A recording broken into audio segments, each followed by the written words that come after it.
I'm Mark, and I'd like to welcome you to another Fool for Homeschool video, the secret guide to perfect homeschooling. Please click on the like button below if you're feeling it.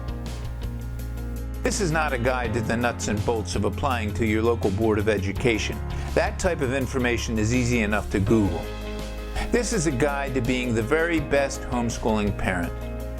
The video is a little over a half hour, so if you don't have time now, please bookmark it and get some popcorn, a seat on the couch, and then fire it up. Let the kids watch too because, well, I'll explain why later. So you're considering homeschooling? The first thing I'd like you to do is forget all your previous notions of homeschool. The stereotypes are all negative. The parents are religious fanatics and they don't want the children to learn science. The parents are control freaks who want to dominate their children. The parents are unmotivated and using homeschooling as an excuse not to develop themselves professionally. Or even the parents do not want their children to mix with other cultures. I guess all these things are true in some cases, but in my homeschooling community here in New York City, the vast majority of homeschooling parents do it because they are imaginative. They love learning, they love working with kids, and they are sure they can provide their children with an excellent education. This is necessary, by the way. The decision to homeschool should always be for positive reasons, following a vision that is bright. When I first considered homeschooling, having already taught school, I knew a large amount of time in school is wasted waiting for other kids to catch up or in managing the herd that is a modern classroom. I did not believe that herding hundreds of children together for 7 hours a day behind desks is necessarily best. But I was also sure in our home we could accomplish so much more.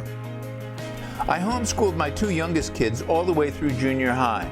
New York City had great choices for high schools available to them at that point, and they were each thrilled when their turn came up to go from homeschool to high school, where they did super great. So what do you need to homeschool? Do you need to be available all the time? What kind of a community do you need? Yes, you need to be available. I was lucky enough to work from home with my own business, which I run mostly in the evening. If you don't have that, and you don't have a partner bringing in a sufficient paycheck, and you have to work in the daytime, homeschooling is probably not for you. Yes, you need a vibrant community. Here in New York City, we have various organizations bringing together homeschooling families, providing community events, educational projects, and even classes. Still, mostly we did our own thing because we had, well, New York City. If you live in a city, you have libraries and museums. You have cultural and educational organizations and events. Even the public schools share some of their resources with homeschoolers. Best of all, you have public transit to link all these goodies up easily, so that a homeschooling day can look very rich indeed. Maybe in the morning I'll take the kids to the park where they'll run and play with other homeschoolers. We'll eat our lunch on the steps of the museum after the kids have copied some of the artworks inside with colored pencils and pads. Afterwards, the kids will show up to their ballet class and maybe finish the day at home, practicing math, reading literature aloud as a family, or practicing Spanish with one of the latest apps. Homeschool doesn't look like a traditional school at all. Sure, there's a place for a desk and a chair. When a child is learning handwriting or taking notes, they need to sit up at a desk or a counter. But so much more learning goes on our feet, moving around our community, in the woods, following a trail, in the kitchen, cooking a meal. Now I'm going to answer the most common question asked by potential homeschooling parents. Can I do it? If you are considering homeschooling because you are trying to solve a problem, the answer is probably no, you can't do it. A great teacher needs a wide variety of skills and personality strengths.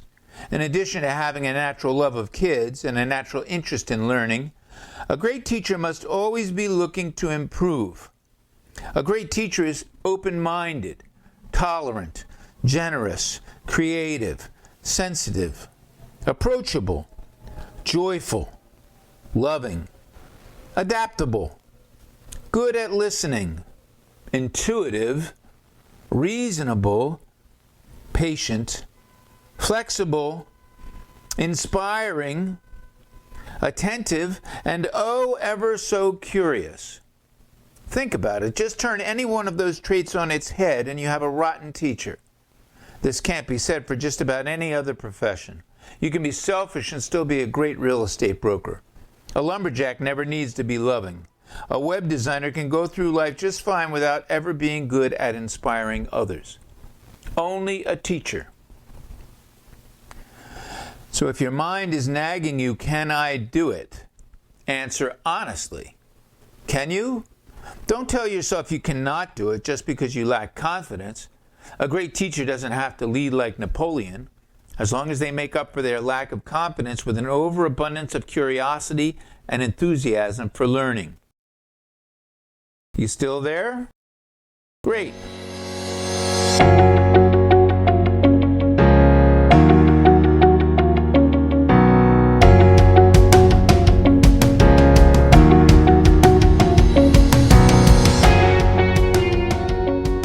Now that you've decided you can do it, and you have good reasons for doing it, and the right resources at your disposal, I'm going to offer you 10 basic tenets of educational theory that are proven by studies time and again to be very effective, that any great teacher should know and follow.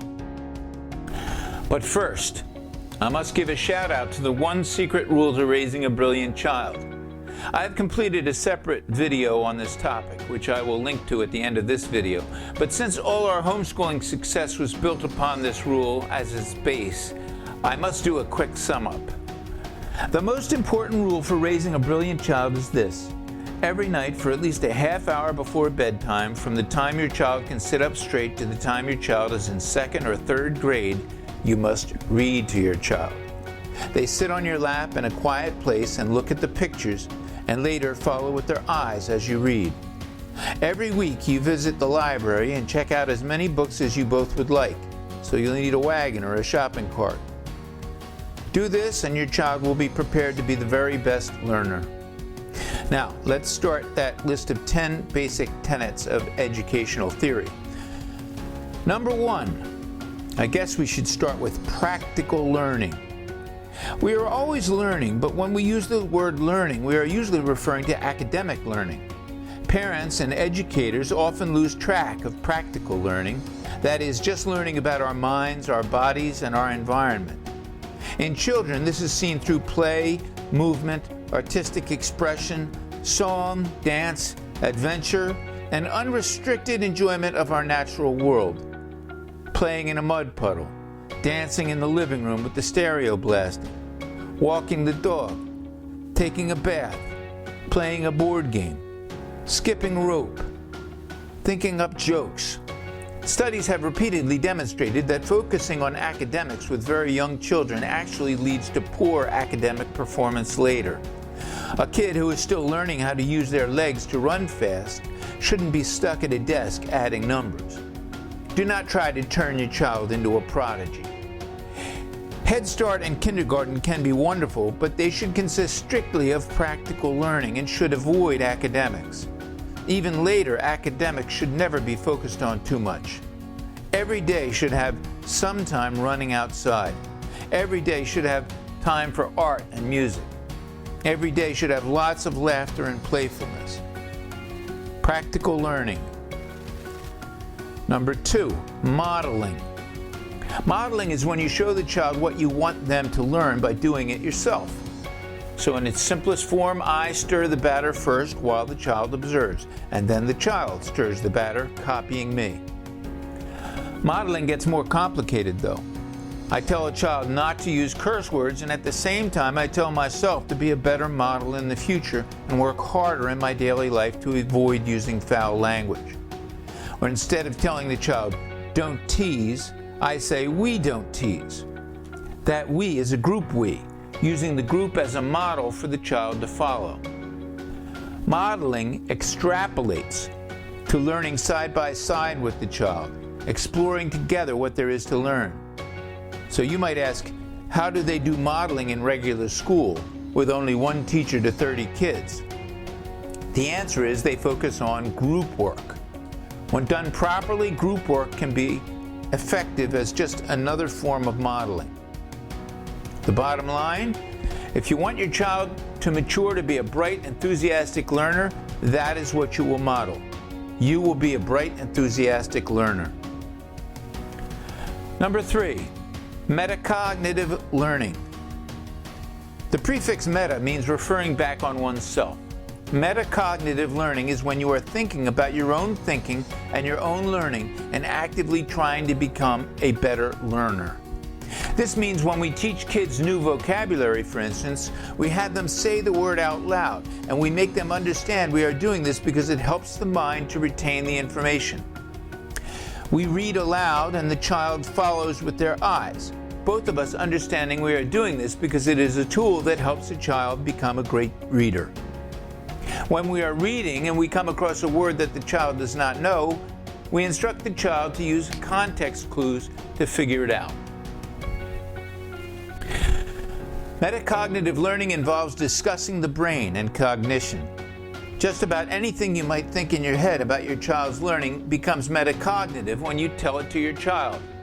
I say things like, "What did you do today that you didn't do yesterday when you got the question wrong?" Or, "If you don't learn to speak loudly and clearly, you might have problems with teachers when you get to high school." Encourage your student to look at themselves critically, to have an inner voice that is always being monitored, checking, assessing, and anticipating their learning progress.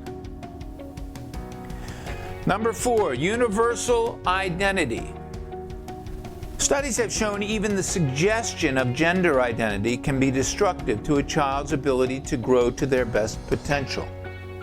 A teacher simply addressing the children as boys and girls, believe it or not, has been shown to result in poorer learning outcomes.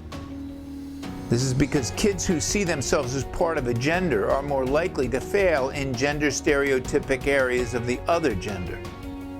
When a child realizes she is being seen as a girl, or he is being referred to as a boy, they will seek out behavior that fits that identity. This is, as you can see, by its very nature, limiting. And any limitation is, by its nature, destructive to educational outcomes. I say the same is true of any identity, even religious or cultural identity. And I have always spoken of such identities with my children as an intellectual, from the outside looking in. I break the rule only for family, of which I use the strong we. When using the family we, as in we don't tease each other, or we keep a clean house, you will find it a stronger tool than you might expect. A child's identity with family is absolute, so don't use it excessively or unnecessarily. As a caveat, be aware that some identities are forced on kids, just by virtue of their community. An African American or Asian kid, for instance, has to learn to deal with that identity, even though race is a false, unscientific idea. Other kids and teachers have stereotypic expectations, as do the other people on the bus, in stores, and sometimes even at home. So though the best educational policy is to avoid identity and encourage kids to invent themselves without restriction, there are times when those same children need to be helped to navigate identities that society imposes. And other children need to be aware of the constraints these false identities impose on their playmates and neighbors.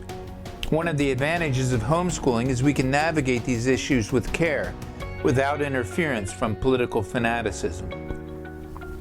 Some may argue, in the absence of identity, what is there? Before we adopt learned identities, our default identity is universal. We all start out as members of a community, of a world of neighbors. We can all agree to try to be loving and open to others we encounter in just the way we would prefer them to treat us. So we can strive with our children to always keep in touch with that universal identity. Back when I was a probation officer, defendants would often tell me they were with friends, and all of a sudden the friends decided to victimize another person, and they just went along. I would ask, hold it, why at that point didn't you decide to be a hero and decide to defend the victim? Why didn't you empathize with the victim over your bullying friends? The answer is these young people see the victim as belonging outside of their identity. They tragically lack a strong universal identity.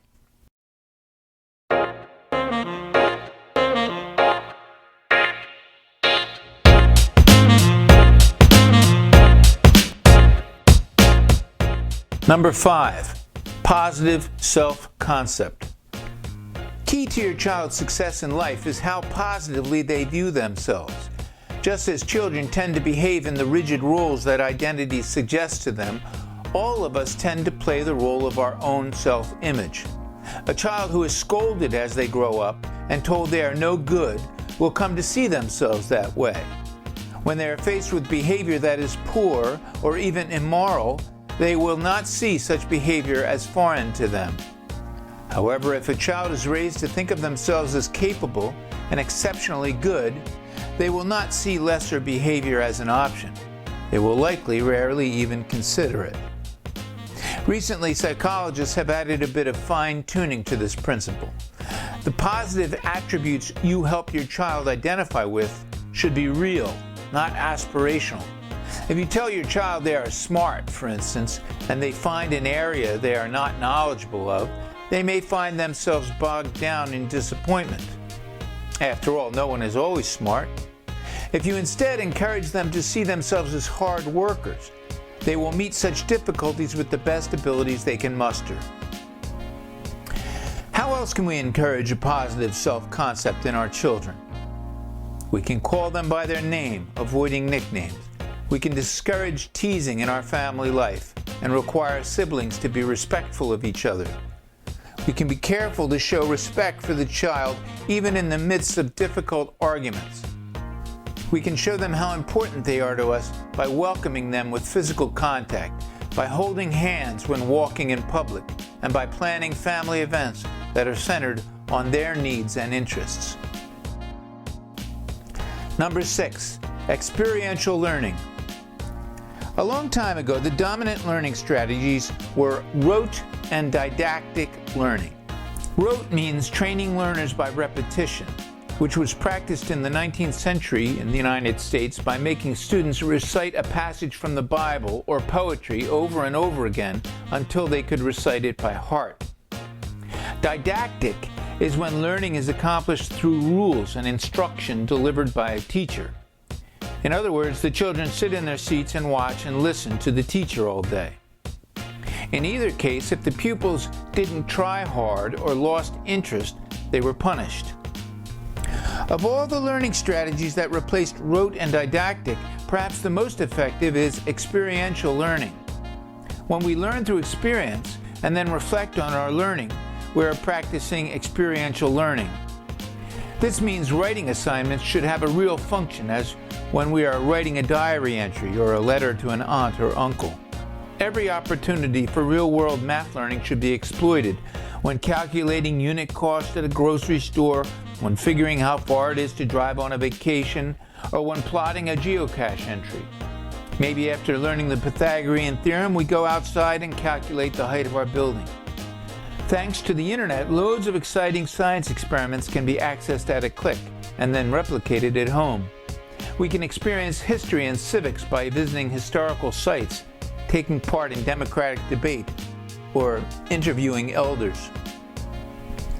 Experiential learning is one of the special strengths of homeschooling, where every family vacation is a class trip.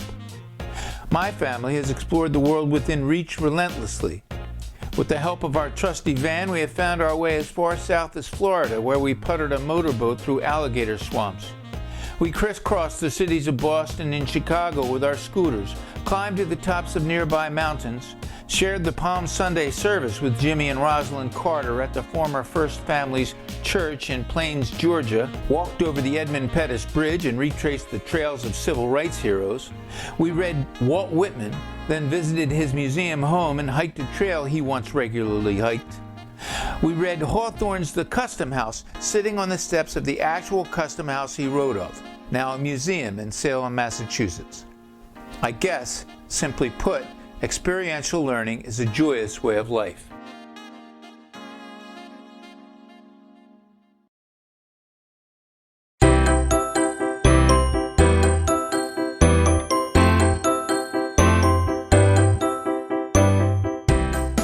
Number 7, differentiated learning. The most surprising lesson I learned back when I was a school teacher was just how different each child can be. Kids are not always ready to learn what you want them to learn. They are not always ready to learn what the child beside them is ready to learn. There usually is something they are ready to learn, however, and it is your job to figure that out. Never harangue a kid with a lesson that is not working and spoil it for them. Instead, learn to let go of your plans and create something new. When a teacher is careful to make sure the learning is particularly customized to each student's potential, we call that differentiated learning.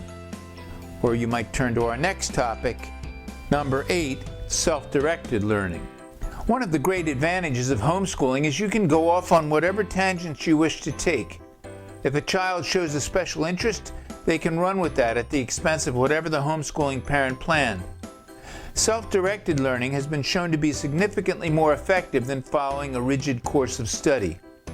Simply, a learner following their own interests is having a more enjoyable and more genuine learning experience. A learner also has a much closer understanding of what they need to have clarified, and self-directed learning helps tap into that insight. Number 9, scaffolding. Learning is always building upon earlier learning. You can't learn about the Cuban Revolution, for instance, until you have a sound concept of Cuba itself. Earlier learning that allows for more advanced learning is called schema. A great teacher is always aware of the schema needed to enable a child to step up to the next rung of knowledge. We call this scaffolding.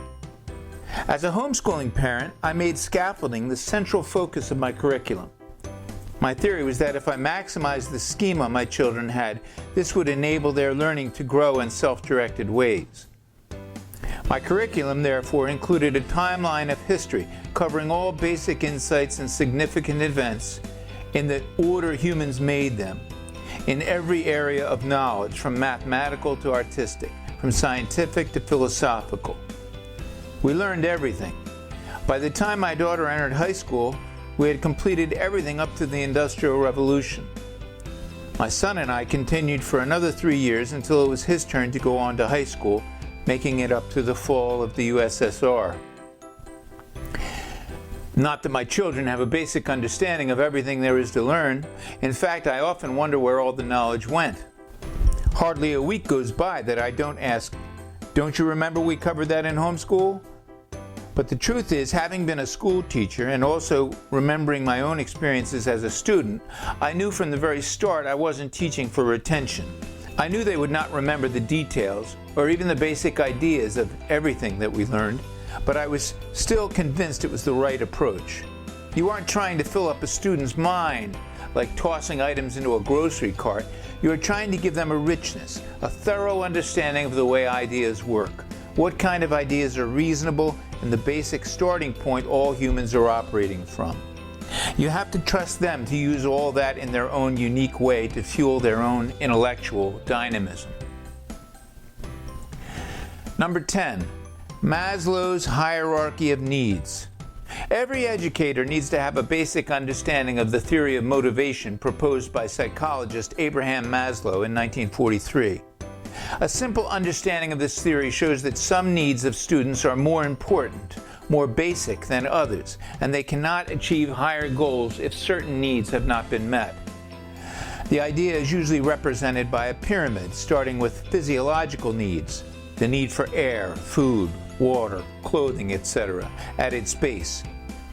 If these physiological needs are unmet, the idea goes, the next level cannot be achieved. The next level is safety needs, such as personal security, employment, health, and attaining resources. If these are also met, the learner can reach the next level, love and belonging, friendship, intimacy, and trust. The next level is esteem, where it becomes possible for the student to learn to respect others and engender self-esteem, dignity, achievement, mastery, and even independence. Finally, at the top of the pyramid, we find self-actualization, which means the learner is able to realize their full potential. So the way this works is a good educator, when faced with, say, a failure in a student's self-esteem, will review those lower order needs, lower on Maslow's hierarchy, to see if they have all been properly met. The next level down includes belonging, for instance. We might look for activities that will help a student make friends and behave more socially as an aid to their low self-esteem. All these basic educational tools should serve you well. There are just a couple more components of great homeschooling that I have yet to get to.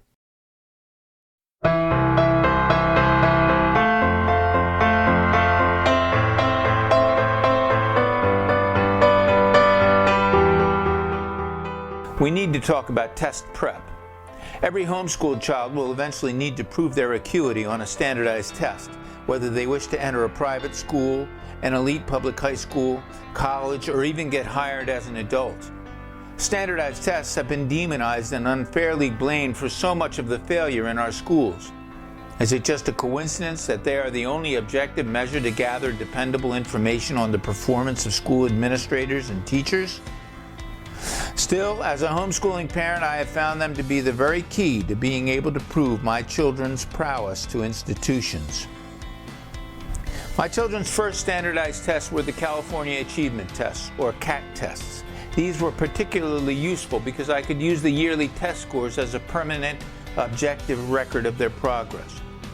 We never did test prep for these, as they are not competitive the way, say, a school entrance exam is. When it came time to apply for public high school, we did submit the last 2 years of CAT tests, which the Department of Education accepted as an official record in addition to my own report cards that I made up. In preparing for competitive standardized tests, such as with high school entrance exams or the SAT, I used a very straightforward method of test prep. First of all, you need to get as many practice tests as you can. The best of these will be the most recent practice tests that are designed specifically for the test your child will be taking. These, the best practice tests, you will save for last. Then you gather as many other similar practice tests as you can scour the internet for. You can purchase books of practice tests on eBay or Amazon. You can find free sample tests offered by the testing company or the state educational institution using Google. You can even find sample tests for other states' tests that will serve you well. Once you have a nice big stack of practice tests, you start to administer the tests. As I say, starting with the least applicable tests and saving for last the best, the most recently published practice test for your target test.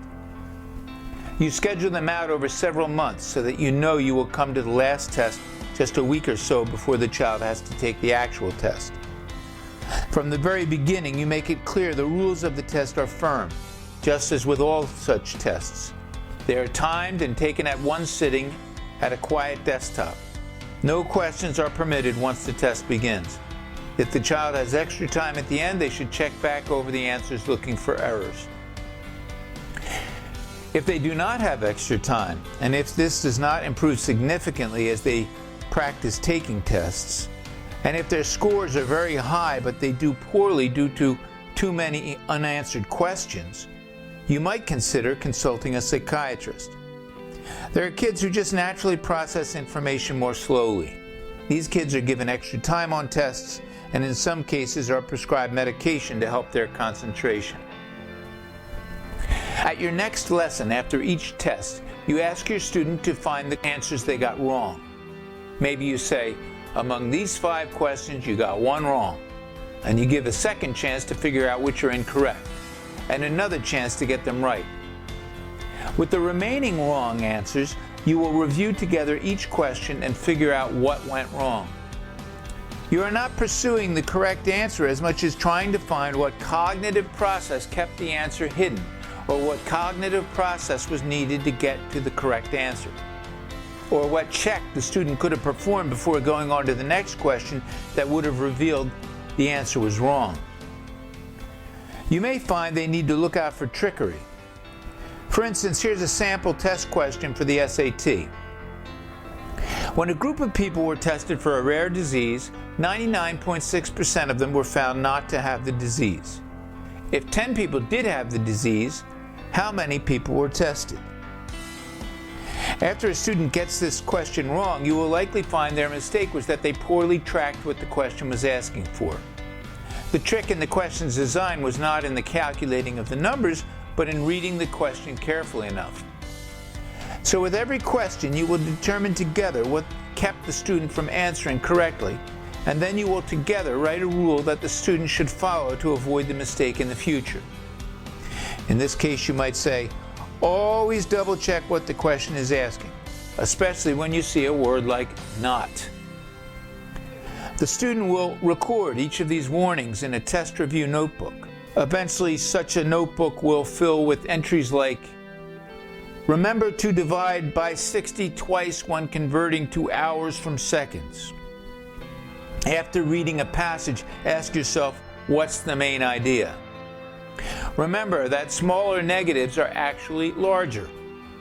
Put an asterisk next to forgettable information at the beginning of a long question. If it's not clear which is a better sentence grammatically, choose an active sentence over a passive sentence. Mark answers that might be incorrect to go back to later if you have extra time. Always write your work out on scratch paper. Don't choose an overly general answer. Also included in this book is information the student happened not to know, equations they need to memorize, or word definitions they didn't know that led to a wrong answer. If your student has younger siblings, by all means let them take a passive part in this review process. It will serve them all the better when it is their turn to prepare for standardized tests. When all the questions have been corrected and all the notebook entries recorded, you will not tell your student what they scored. And you don't need to pay much attention either, because you will see great improvement as the practice test process goes forward. Only towards the end should you start to pay attention to their scores. The student will review their test review notebook prior to taking the next practice test. Lastly, before taking the last few tests, provided your student has had a good breakfast, give them a small cup of coffee. I learned from taking many of these tests in my career that a cup of coffee made me more alert. If your child thinks it helped, give them a cup of coffee before the actual test. If they didn't think it was helpful, don't.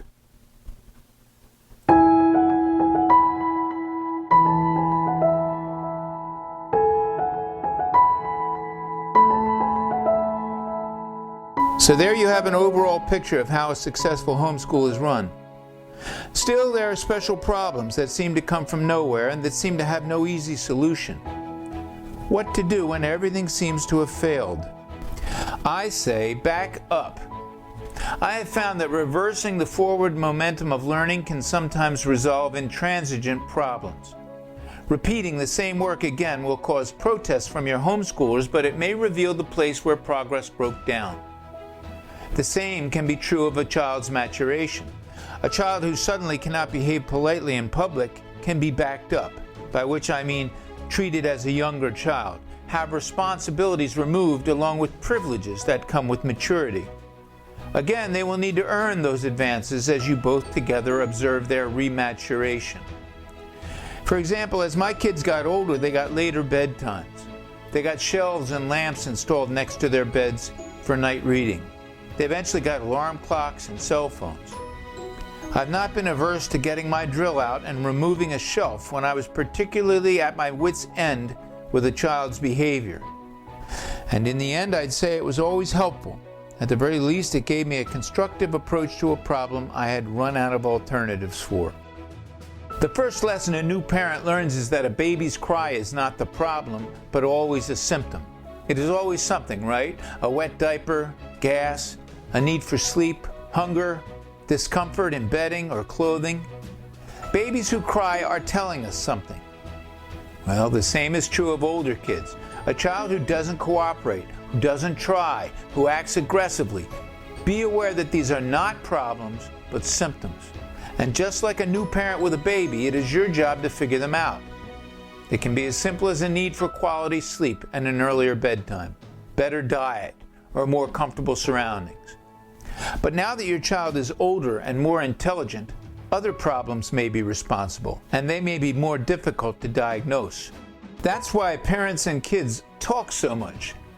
Being aware of what is going on in your child's thoughts is crucial to your insight into their behavior. At meal times, while holding hands walking down the street, while sitting side by side on the subway, always encourage your kids to ask questions and jabber on. That jabbering sound is a healthy family sound. If it is interfering with your peace, shut off your phone, put away your magazine, or just say honestly that you are having a moment of the wrong chemicals going through your brain and you need a little break. Being aware of our own mental state and being able to admit to unreasonable irritation is a first-level parenting skill. Very metacognitive. You may be wondering, what is the secret referred to in the title of this presentation? The Secret Guide to Perfect Homeschooling. The secret is that homeschooling is never perfect, and the more quickly you are willing to admit your mistakes, the better a homeschooling parent you will be. I sure hope this has been helpful. Please give me a like if you're feeling it, and check out my other videos by clicking the links. Included are videos relating the most important parenting skill, the one secret rule to raising a brilliant child, and even a homeschool sex education video.